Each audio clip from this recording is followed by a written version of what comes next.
Hey everyone, Mary Despe from MK Despe Consulting here. So in this video, we are going to share tips about how you can have a successful virtual job fair experience. Okay, so tip number one is be prepared. This seems like a no-brainer, and in a way it kind of is, but it's super important to make sure that you plan ahead of time, ahead of the event. And one way that you can do this is register online for the job fair before Wednesday. So what that enables you to do is that you can see the full list of companies who will be participating in the job fair, and it can help you plan how you want to spend your day. Beyond knowing who is going to be there, you'll get a sense of the types of positions that companies are recruiting for. So say you are only looking for a specific position or a specific job. You won't have to thumb through every single company to see, hey, are you offering this kind of job? Are you looking for people? You'll know exactly who is recruiting for that. At a virtual job fair, some companies might choose to conduct interviews on the spot, and they've pre-arranged it and they have time slots available, and you're doing it via video interview, or perhaps there's no video and you're doing it over the phone, but they're doing it within the virtual job fair event. Others might not have that. Others might actually just have sessions that are open for anyone to jump in and out of. They're going to be able to chat with people and interact with, say, recruiters at the company on video, if it's, say, in a webinar format. But also, too, companies may choose not to do it that way.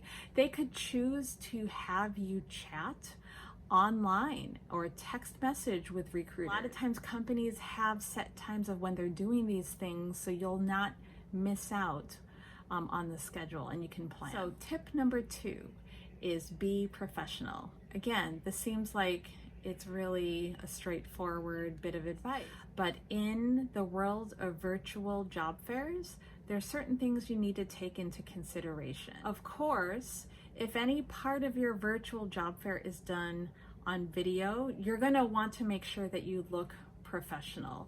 You want to look like the person that we all know that you are on the job, professional, taking it seriously.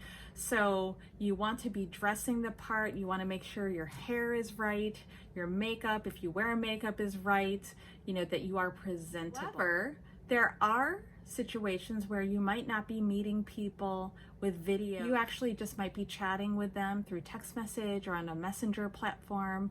What do you do there? You still have to be professional, sure.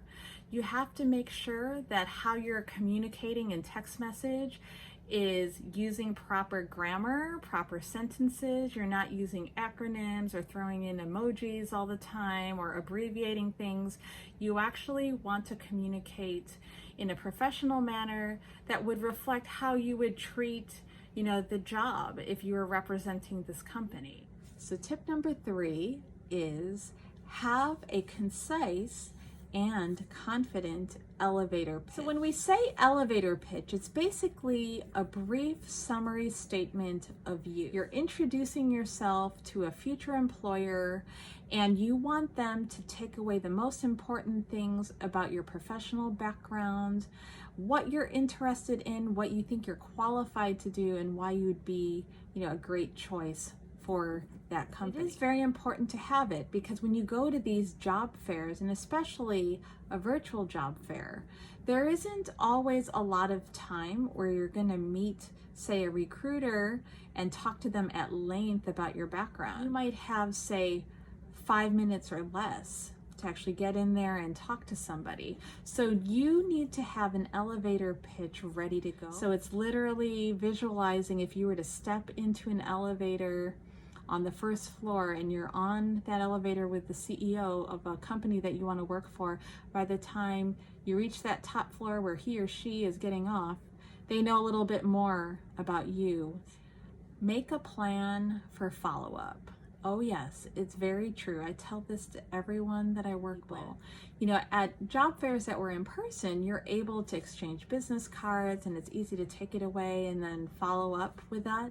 You don't really have that luxury at a virtual job fair. A lot of times they'll have the contact information available during presentations or as part of the registration materials.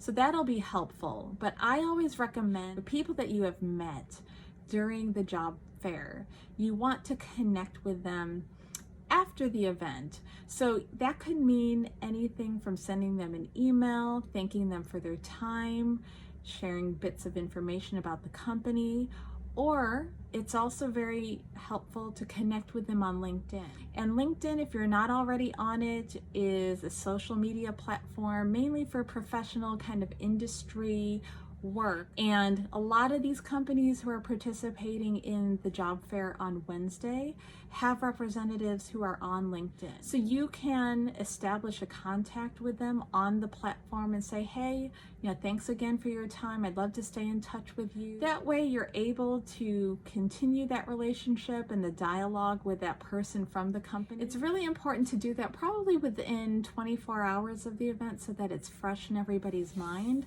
And then from that, you can choose to stay in touch with people, you know, say every month or every quarter, as often as you'd like. So the fifth and final tip that I have to create a successful virtual job fair experience is simply have fun with it.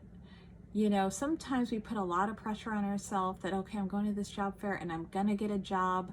But honestly, it's really about meeting people, putting yourself out there, learning about what's out there in the marketplace.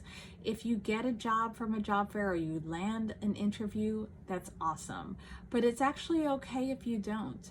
You know, a lot of it in getting a job and landing something that's really a job that you love depends on the relationships and the ongoing, you know, interactions that you have with the company. Take this as an opportunity to meet more people, connect with others, and have fun with it, because it doesn't always have to be stressful. You might as well have fun. So I wish you well in your job search and have an awesome virtual job fair experience.